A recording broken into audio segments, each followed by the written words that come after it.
Bonjour, je m'appelle Aurélie, je suis le GPS de Camping Car TV. Bonjour Aurélie, bonjour les télénautes curieux, généreux et respectueux.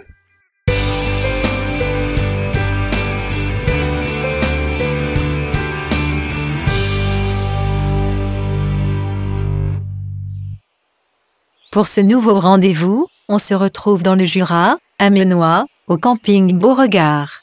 Alors les plus assidus savent que ce camping a fait l'objet d'une émission, la numéro 60. Franck nous a alors présenté son beau Jura. Entre-temps, eh bien, les couleurs d'automne ont rejoint ce magnifique camping. Et c'est là que nous avions lancé un appel juste avant l'été pour effectuer le premier stage vidéo Géoptimiste. Le succès a été immédiat. 10 stagiaires et leurs conjoints ont inauguré la formule. Je suis venu dans le Jura parce que j'ai vu sur Facebook que le Géoptimiste faisait un stage vidéo. Comme je suis le Géoptimiste depuis longtemps. Je retiens 4 jours fantastiques, passés avec le Géoptimiste, une formation franchement exceptionnelle. J'ai appris plein de choses. J'avais peu d'expérience sur la vidéo, mais vraiment très peu. Et maintenant, je pense avoir acquis, pas une expérience encore, parce qu'il faudra du temps, mais avoir une technique maintenant pour pouvoir filmer normalement. Pourquoi tu es venu au stage? Je suis venu au stage déjà pour rencontrer le Géoptimiste parce que c'est un personnage atypique et puis je voulais m'améliorer, avoir un point de vue différent de ce que je fais déjà depuis des années. Convivialité, connaissance, connerie, parce qu'il a fait, ça fait les 3 C, parce que ça veut dire que convivialité, on était bien ensemble. Qu'est-ce que j'ai dit? Connaissance, j'en ai appris plein, et conneries, ça fait du bien de déconner de temps en temps. Oui. Et maintenant alors, tu vas filmer quoi? Je peux tout filmer maintenant. Tout. Tout ce que je vais voir, tout ce que je vais pouvoir montrer aux autres. Il va y avoir quoi de plus dans tes photos? Il va y avoir une petite patte du Géoptimiste, après tous les éléments, les petites clés, les bases et tout qu'il a pu nous inculquer depuis ces 3 derniers jours. Je pense que je vais pouvoir faire de belles vidéos. Et c'est tellement facile qu'en 3 jours, tu es capable de monter un film. Et c'est vrai qu'après, je me dis que si tu veux faire voir un film à quelqu'un de tes vacances, c'est sûrement plus plaisant que de faire un diaporama, quoique un diaporama c'est sympa, mais ça n'a plus rien à voir avec un diaporama. Et c'est ainsi donc que 4 bungalows et 6 emplacements furent réservés pour permettre aux géoptimistes en herbe de se donner à leur passion nouvelle, le reportage vidéo. Nous n'allons pas raconter le stage, juste pour dire que celui-ci est basé sur la pédagogie de l'action. Seule la première matinée est vraiment consacrée à la théorie, mais très rapidement, dès la première après-midi, tout le monde part en reportage.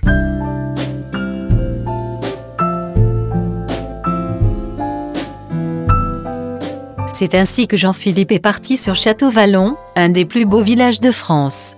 Et pendant ce temps-là, pour ne parler que de ceux qui n'ont pas encore été présentés, Alain visitait une abbaye, Frédéric s'occupait de Rouget et de Lille, et Jean-Claude découvrait la ville de Montaigu. Ce fut l'occasion de goûter à des produits régionaux. Et pas seulement jurassiens, puisque chacun était venu avec des produits de sa région. Les mauvaises langues disent que vous n'avez pas arrêté de bouffer. On dit manger, Aurélie, et c'est très exagéré, on n'a pas pris plus de 3 kilos par jour. Quand je pense à tous ces gens qui vont rentrer chez eux, qui vont dire « Dans le Jura, mais c'est super beau dans le Jura. Le soleil bleu, pas un nuage, on était super bien. »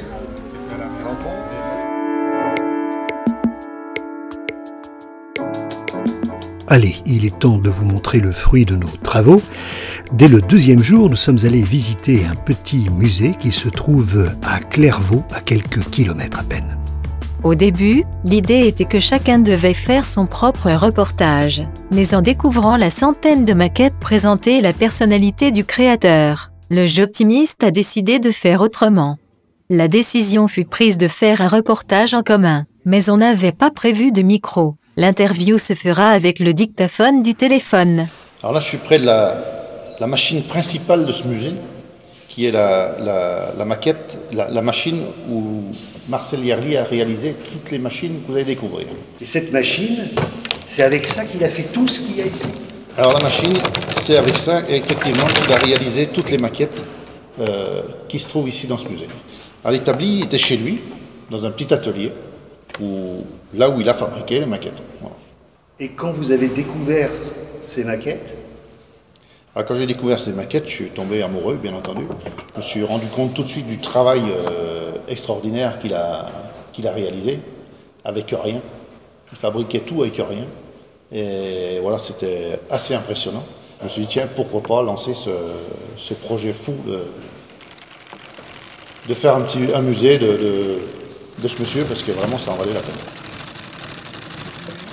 Sur cet établi rudimentaire dont la roue de vélo actionne la scie sauteuse, la ponceuse et la perceuse, Marcel Yerli réalisera tout au long de sa vie de véritables prouesses. Créer plus de 100 maquettes de machines à nourrir et à courir le monde.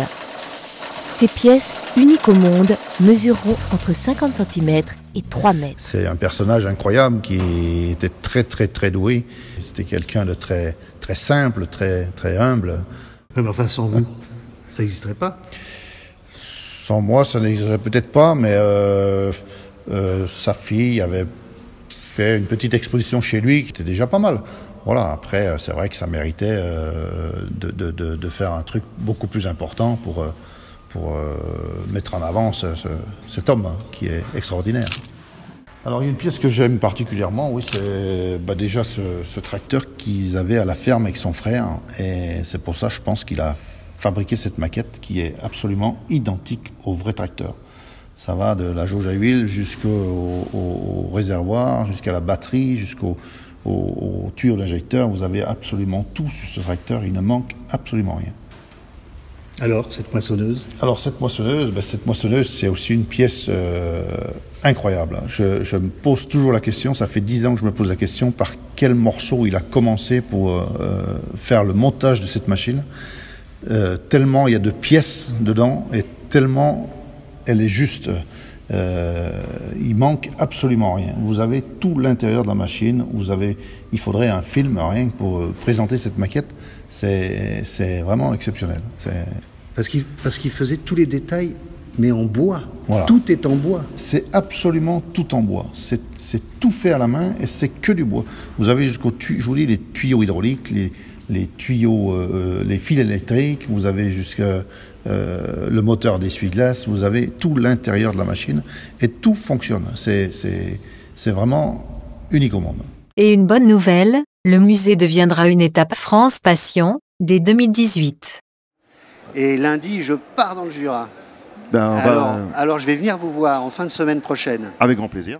Nous nous dirigeons vers Saint-Claude avec tous les stagiaires. Et le challenge sera pour eux de faire toutes les images, 95%. Je m'occupe juste de l'interview et du drone. Une rencontre du Géoptimiste commence toujours par un clap de départ. Bonjour Régis Sauveur. Bonjour le Géoptimiste. Alors on est chez toi. Ouais. Le Jura est derrière nous. Absolument. Il est partout. Il est partout autour. Quel magnifique endroit. Absolument. Et l'entreprise est où? Alors l'entreprise se trouve à peu près à 6 km, même pas à 5 km on va dire, dans la vallée, dans la zone industrielle. Là on est au-dessus de Saint-Claude. On est au-dessus de Saint-Claude, on est dans un petit village qui s'appelle Avignon, Avignon-les-Saint-Claude, et nous sommes des Potringus. Des Potringus. Voilà. Et vous êtes Plastorex. Et je suis Plastorex, le patron de Plastorex. Une entreprise française. Complètement, 100% française. 24 salariés. 24 salariés. Alors quel est le savoir-faire de Plastorex? Le savoir-faire, c'est un savoir-faire un peu particulier qui n'existe que chez nous.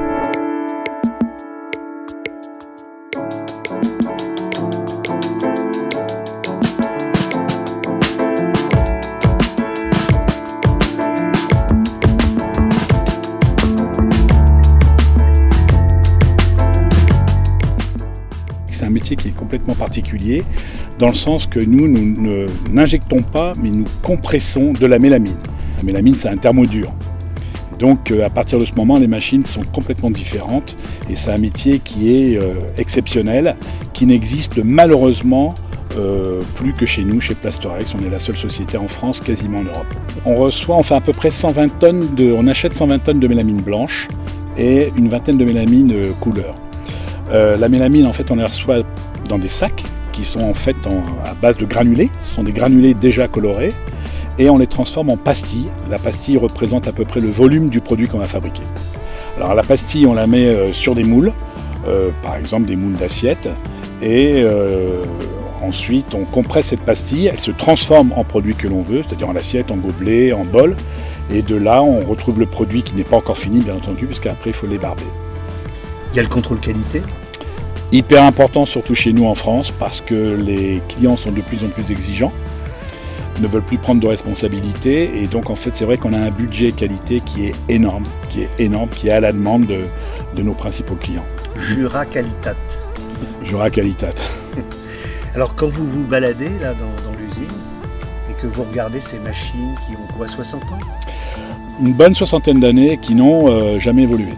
La seule chose qui a évolué dans ces machines-là, c'est éventuellement l'aspect. Voilà, c'est du digital, alors que là, on a encore des aiguilles. Mais autrement, on n'y gagne rien en achetant une nouvelle machine. On n'y gagne rien en cycle, on n'y gagne rien en performance. C'est une machine qui tape sans arrêt. C'est de l'hydraulique, donc c'est des grosses machines qui peuvent encore durer des siècles.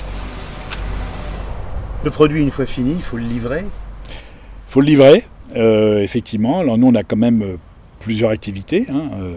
On a l'activité puriculture, c'est la plus grosse activité, collectivité. Et effectivement, maintenant, depuis 3 ans, l'activité loisir, c'est-à-dire camping-car, bateau. Et là, c'est des produits encore un petit peu différents. Oui. Et quel est l'avantage pour quelqu'un qui est en camping-car, justement?